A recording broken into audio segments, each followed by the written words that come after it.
I recently sold my first gym after 13 years, and here are a few things I learned that you should have on your radar if you ever hope to sell your gym. My name is Mark Fisher from Business for Unicorns, and on a long enough timeline, all gym owners will stop owning their gyms. Now, while a lot of gyms do just shut their doors, and sometimes that can be okay, because maybe the gym cash flowed long enough, the owner is okay with it, all things being equal, you'd probably rather sell the gym. Not only does it represent a chance for you to maybe make a nice chunk of money, but it allows the gym to continue on, for your team to continue to have jobs, and for you to continue to service the clients in your community. So I wanted to share some takeaways from my recent experience because I think there are some things that I didn't do in retrospect that maybe you should consider. And I think there are some things we did that worked really well for us, and I want to make sure they're on your radar. For a bit more context, we opened up Mark Fisher Fitness in 2011, and over that 13-year period, we did more than $34 million in revenue, which for a gym like ours is a shit ton. And it was a great ride. I mean, we had tons of press mentions. We were in the New York Times, the Wall Street Journal, Forbes. We were listed as one of Men's Health's top 20 gyms in America. In fact, my co-founder, Michael, and I even gave a TEDx talk on culture. But all good things do come to an end. So during the pandemic, both my business partner and I moved upstate, and Michael stepped out of any operational role of Mark Fisher Fitness. I continued to work in helping the MFF leadership team, but I also decided at that point that I wanted to continue to work remotely. And this worked pretty well until it didn't. Because after slowly pulling away for several years, it became clear to me that I, first of all, for my taste, needed a clear break because I loved that business a lot and it was always taking up a lot of my psychic space, even if my actual role was relatively small. And not only that, but I care a lot about the business, and I felt the business would be better off with an owner that had a full-time focus on running gyms in New York City. Finally, the other big piece of this is I'm a dad, and I have a daughter that's 2.5 years old, and I just needed more brain space. I just needed more time to be present with her. I just wanted less stuff going on up in my noggin. So particularly after my father passed away last March, it became clear to me that I needed to start making some changes, and there were some things that I wanted for my life that I wasn't being honest about. And ultimately, I wanted to make sure that I was actually honoring what I wanted to do. But the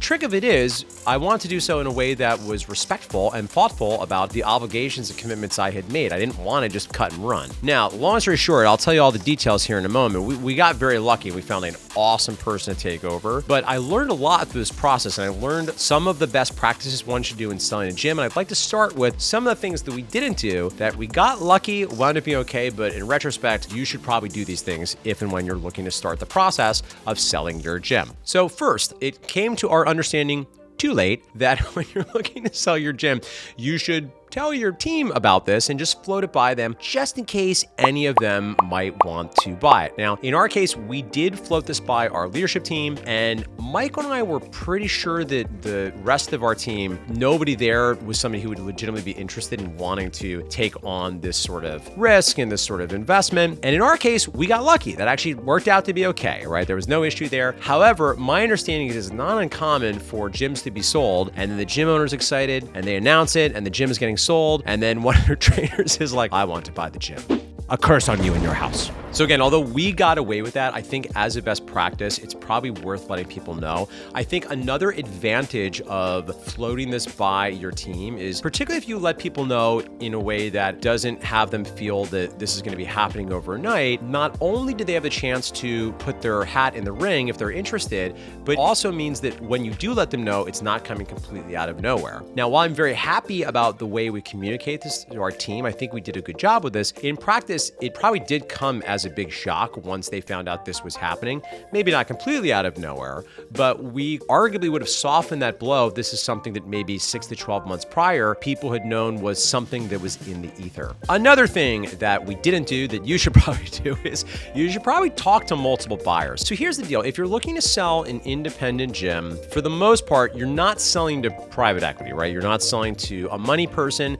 Invariably, it's going to be somebody you have a relationship with. So the most common person to sell to, of course, is someone on your team. You could sell, as we did, to a former team member. You could also potentially sell to a competitor. Another good reason to be friendly and abundant-minded to the people in your community that have similar businesses. And in some situations, you could potentially sell to a client. And that's kind of it. Those are sort of the main buckets. So if you're really looking to get the best possible price, as well as really look for the best home, the best owner, the person to take over your baby, you probably want to talk to a number of people just to have a sense of what this might look look like, to have a sense what different people might pay, because it's not like the most extreme hiring situation of your life. I mean, it's not a perfect metaphor by any means, but you would never hire an employee with only one interview. You would never work with a vendor not having vetted multiple vendors. Now, again, this situation was a little unique. We wound up being okay because Coach Fury, who we love and we wound up selling the business to, had been a trainer with us for 4 years and a coaching client for 6 years, and he was in the exact right moment in his life where this worked for all parties. So we got lucky in the sense that the perfect situation just kind of fell in our lap.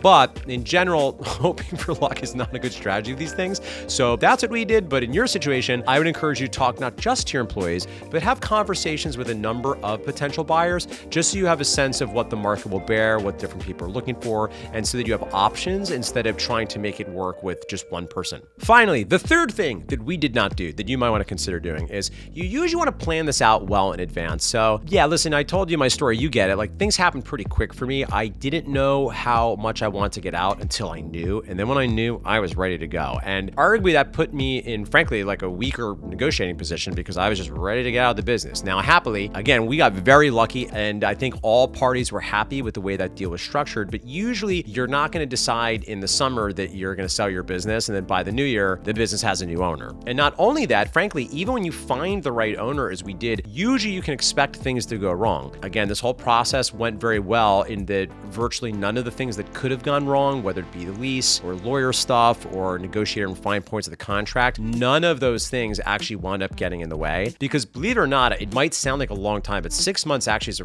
reasonably fast amount of time to do this sort of transaction. And part of why you will almost certainly need to do more planning in advance is when you're selling a business and you're not going to be there, what you're selling for the most part is the systems. You are selling at least the opportunity to keep hopefully a well-trained and happy staff, though to be clear, there's nothing to stop them from moving on. And you're also selling a well-curated contact list and your reputation. So making sure you have clear systems and standard operating procedures, making sure you have good relationships with the team that is likely to stay as long as the new owner wants, and making sure that your historical contact database is well organized with a good reputation is going to be a big part of the value of anything that you're selling. Further, it is generally a best practice to make sure you also really clean up your profit and loss. So it's not uncommon for smaller lifestyle businesses like gyms for the owner to put maybe some personal expenses on the business that are legally defensible and you can take as a tax deduction, but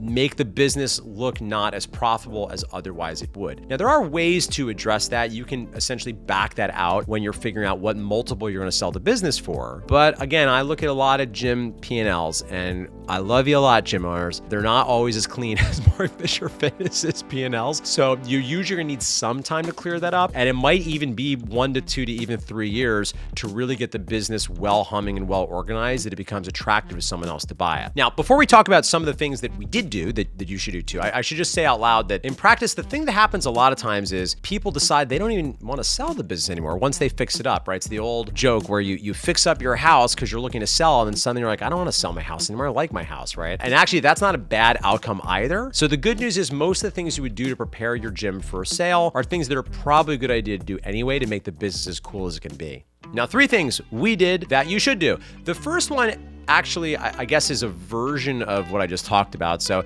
we didn't spend several years cleaning up the P&L, but the good news is we didn't have to spend time doing that because things were already in a good position, right? So we didn't need to spend 2 to 3 years. And that made things a lot easier. And it also was how we were able to move so quickly because things were already pretty dialed in. So I guess I don't have a ton more to say to that, but even though we didn't spend a long time doing it in practice, things were in a position that made it easy to sell because all the IP was there, the systems were documented, the team was in place, the contact database was very well tended, et cetera, et cetera. Second, the other thing that we did that you should steal is play long-term games with long-term people. I think about this a lot. And one thing that's interesting at this point in my life and my career, I think about my gym in New Jersey. We have an amazing fitness director named Alana who had been an intern in Mark Fisher Fitness. And for Business for Unicorns, we just hired an awesome person on our team for business development named Callum, who was the very first intern at MFF and slept on my couch in 2012. And Mark Fisher Fitness Fitness, the business that we sold, as I mentioned, happened because we developed a very good relationship with a long-term trainer. I'm very proud of my relationship with Coach Fury because it means a lot to me. This person not only worked with us as an employee where we paid him money to do training stuff, but he also hired us after to work with him as his coach. And he's created a really cool business in Brooklyn already. He's taking over a really awesome business in Midtown with Mark Fisher Fitness. And I'm super, super proud of that. So maybe that's not the most obviously actionable and operationalizable one. And certainly don't mean to sound like I'm bragging, but I'll say at this point, the good news is I've been in the game of gym business stuff long enough that I know a lot of people. I've been around for a while, and I'm first to admit I'm not a perfect person, but I think overall I have a well-earned reputation of doing the right thing for people. And that can really work out to your benefit because if you see back to the previous first takeaway of what we didn't do, you're just gonna have more options when you're talking to former employees, current employees, clients. You have more options of people like you. And finally, the biggest thing that we did do to steal, admittedly we did this maybe on a more expedited timeline to be optimal, but the biggest thing we did, which is hard for me to do, I'll tell you more about it, is be honest about what you want. Because the reality is selling a business is going to be hard. And this was interesting too, because I have a lot of friends that are founders. I have a lot of friends that sold business, and I never really thought about selling MFF. I probably should have, but honestly, I didn't. I assumed, listen, this is a great cash flow business, and when it's time, we'll just close it. And I feel very happy that that's not happening, right? That Fury is taking over. But one of the things that became clear talking to other people that sold businesses, listen, this isn't like a tech startup. It's not like we made $75 million.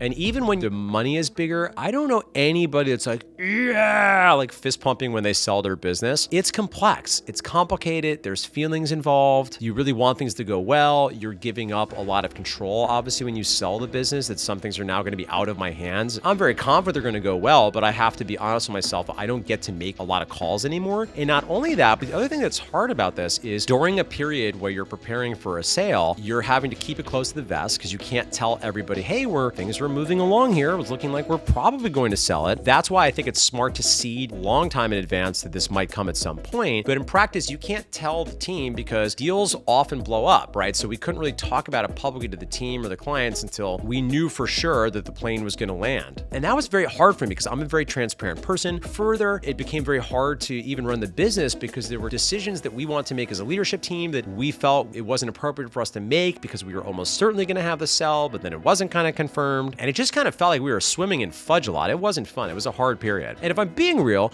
the hardest part is I still sometimes care too much about what other people think. Real talk, I felt very anxious about what the team was going to think. I felt, in retrospect, hilariously afraid of ninjas getting mad at me. At one point before we even sent out the email announcing, I told one of our long-term team members, Craig, who I love, is like, oh, just get ready. We're going to get a couple really mean emails. And that seems hilariously silly right now because why would anybody do that? If you're leaving anyway, were they going to be like, just so you know? So I don't know why I was so anxious and afraid, other than I think what is good and is true about me and does work for me is I care about doing a good job with people, right? This isn't a willy-nilly cut and run. I want to make sure I was really setting up the ninjas. I want to really set up the team. And I took that very seriously. And of course, when you care about things, you're going to feel a little bit of stress. And it is something I'm actually proud of because I think a previous version of me might not have been willing to be totally honest. It was time for me to make this change. Not only because logistically it's just kind of so hard to do this thing, but also because at times I can be an over loyalist and I really badly want to not have people upset with me.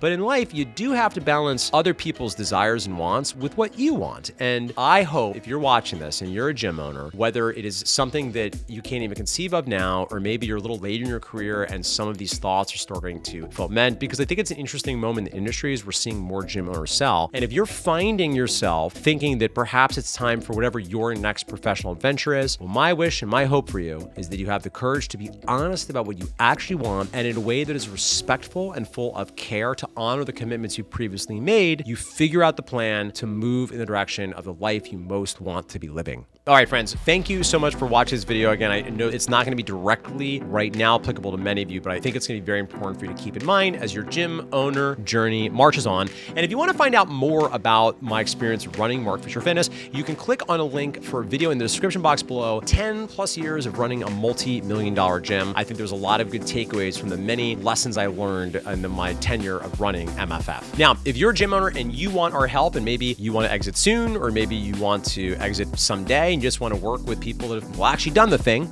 you can click the link in the description box below and it'll take you to a video. It's not gated. You can watch a demo of our process for how we work with gym owners with 30 clients or more to help them create more income, more impact, and more freedom. And if you just want more free stuff, you can also find links to follow us on Instagram, subscribe to our podcast, and subscribe to this here YouTube channel. My name is Mark Fisher from Business for Unicorns, and I'll see you soon for yet another video where shortly I will share more actionable tips, psychological frameworks, and philosophy.